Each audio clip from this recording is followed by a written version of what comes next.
In this tutorial, we're going to learn how to embed a video file within a VR experience in SimLab Composer. From the Effects menu, select Make Video. Now select the surface or the object where you want to display the video and click on the check mark. Notice that a special icon has been assigned to the geometry where the video will be displayed. Select the object and from the Attributes panel to the right, open the VR Video tab. Click Browse to select the video file.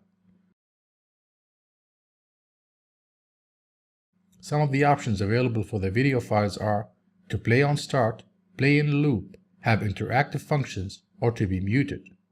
Setting the video to be interactive will allow the user to play and pause the video during the VR experience. From the SimLab VR Viewer menu, select Show in Viewer to run the VR experience.